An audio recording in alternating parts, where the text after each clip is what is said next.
what happens to a human being when we become disconnected? Well, we go completely against our innate humanity. Think about ancient groups of humans who they raised children together, they lived together. There wasn't this idea of the small family unit, but an entire village would be raising one another. There would be the fireside, and we would gather around it, and we were connected to one another. So when we become disconnected, we become fearful. We start noticing the differences between one another, which, by the way, do not exist because we are all part of the same race, and it's called the human race. And fights and oppression and inequality and injustice start to take over. That's what happens when we become disconnected. What does disconnection really mean? Because there's we throw around disconnection from each other, right? We'll throw around the word connected to the point where I think it's become cheapened. What does it really mean? I've got a connection on LinkedIn. Am I connected to you, right? And then there's also a challenge of connection to ourselves, connection to the planet and Mother Earth. What is connection and disconnection really referring to here? Have you ever sat on a train with someone and just a chance moment have meant that you have connected, and then maybe there's a really deep moment of connection which maybe that brings about an emotional response, and then you walk away and you never see that person again. But what you've done is you've connected into the fact that we are both humans, and there's nothing separating us. I think that to me is so important. Humanity has fallen out of love with itself, and the invitation, and surely the only answer for a better future, is for us to fall back in love with ourselves and realize that we are the solution. We together are the solution to all the world's problems. But we have to be together. We have to be united to do that. Is that currently realistically feasible, to play devil's advocate, right? Because it not only is all 8 billion of us being on the same page one thing, but even 5 people in a room being on the same page, right? Even Londoners, we're both in London right now, being on the same page, let alone look at political divisions within one country. I don't think I'm saying that we all have to agree. In fact, I think well-held spaces where humans can disagree, and for that to be really well facilitated, and for us to be able to say, I don't agree with you, and that's okay. But there's a massive polycrisis that we are now starting to see the genuine impact of, and it's only going to get worse. And unless we can agree that we as a human race need to work together despite differences, then I don't know how. I think it will feel very unrealistic. Well, agree, I think, is an interesting word, because I think most of us would agree already that we need to work together. We're just not doing it, right? So knowledge and application of knowledge are two different things. And especially now with the internet and whatever, knowledge is freer than ever. And therefore reaching each other is freer than ever. Understanding that the vast majority of us do want the same end feelings, we just have different ways of thinking we get there, right? So I think we all agree that we need to work together. Everyone else needs to come and work together with me the way I see things. Okay, so because obviously I'm the one who's right, says my ego. So it's beyond just agreement, isn't it? Yes, it is. I think I feel that the solution is creating spaces and vehicles where humans can step in, perhaps without even knowing that they're stepping into a space where they might have their mind changed, or they might feel suddenly galvanized to step into something, agenda-free vehicles and spaces to enable the type of behavior which in the world I'm working in we would call citizen behavior, to bring forth that unity that we so need. Because you're right, you can't have a leader saying, come on, everyone, let's do it this way, because immediately, as soon as you have a leader trying to say that, you'll have the opposition. I tends to break things down into whether we're living in survival mode or creation mode. Oh, I love that. Now, survival mode is anything that exists to keep our physical body alive. Any emotional experience, fear, anger, hatred, rage, ego, lust, all these exist in survival. When you move beyond that, you cross what we call the line into the heart space and above. And that's when you start working in creation mode, which is love, clarity, wholeness, gratitude, togetherness, a healthy level of passion and excitement and vision for the future. And at its core, what that means, though, is you can break those down into two different emotional spaces. So some might argue that everything at its core is one of two things, fear or love. Now, reform, for example, is therefore capitalizing on fear.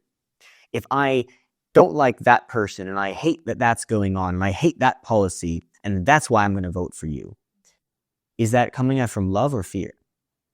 Now, if I'm coming from a place of I want this improvement, I want to go towards this, then I have to be in a space of love. But that's not what actually any of our political parties are capitalizing on right now.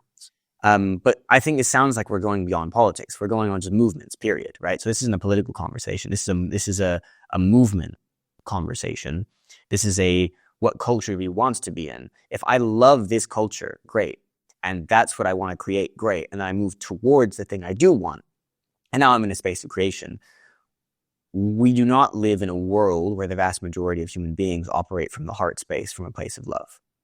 And the best it sounds like any of us can do is become that ourselves and then do our best to bring other people together underneath that too.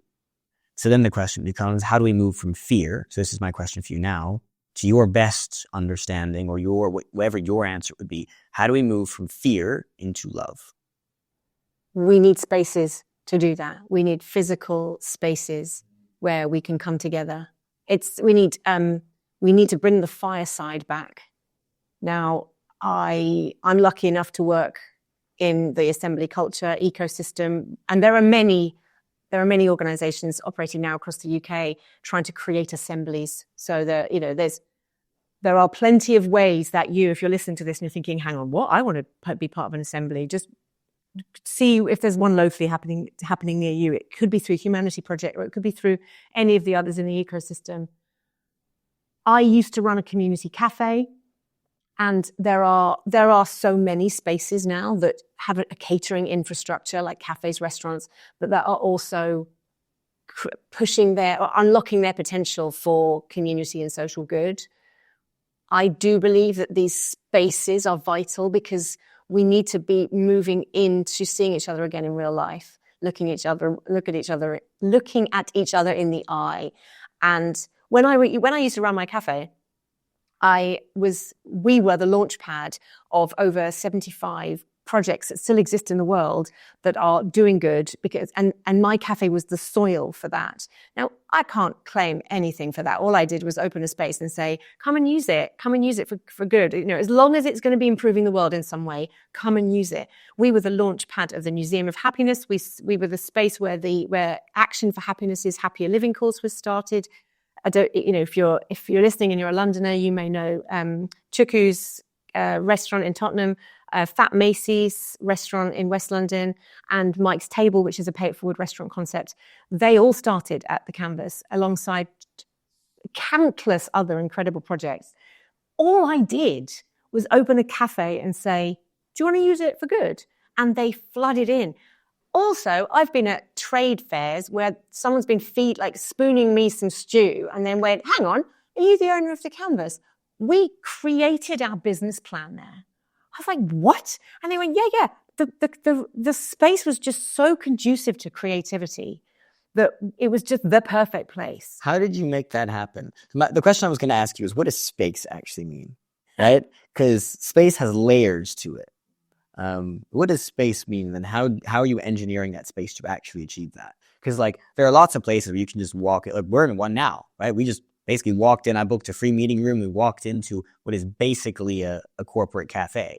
And, but I promise you, having worked across dozens of entrepreneurship spaces over the years, most people don't feel that sense of like excited, cross-pollinating togetherness. So even people have lots of budget, which you didn't have, you operated on a shoestring budget and still managed all of that.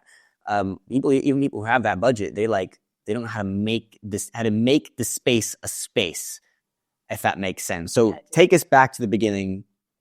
What is a space and how do you engineer that? So I knew that I wanted to create a space where I could ask people questions about what it was like being them. Now, the space was called the canvas. The reason it was called the canvas is that every single wall had a question on it. And the questions were designed to open up people's memories, aspirations, secrets, stories. So the questions were things like, what's your happy place? Tell us about your grandparents, which is such a good one. Name a book you couldn't put down. What recipe reminds you of your childhood?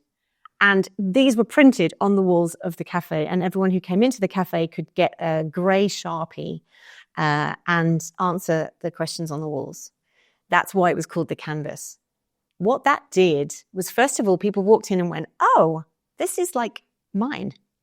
This space is kind of mine. Cool. And it's yours. And it's not, I am not separate from this space. This is our space.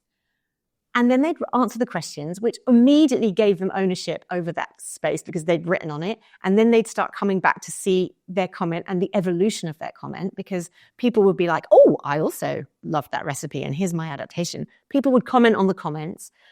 But also, if you're reading, especially like think of the question, tell us about your grandparents. If you stand and read that wall, you're reminded that no matter what someone else's background, no matter where they grew up, no matter what beliefs they hold, we have all got memories or stories of our grandparents. And we've all got happy places. And we've all got secret celebrity crushes. And I believe it just reduced, and if anything, it just removed barriers from people. And then we sweated our community assets. So we went, right, we've got a catering infrastructure. What can we do that's good with that? So we were vegan, because it was the best choice for planet and for the animals. We had a pay it forward board, so people could come and donate for someone who couldn't afford it to have a coffee or a cake or a meal. We ran a food bank every Friday morning, and we also sent food into the local community that was funded, weirdly, by a Gilbert and George art project. I don't know if you've heard of Gilbert and George, hugely famous art pair who lived just around the corner. So we just went, right, we've got this space. We've made it feel like it belongs to the community. There's that word again. And now how can we sweat our social assets? So I agree with you. Yeah, loads of cafes aren't doing that.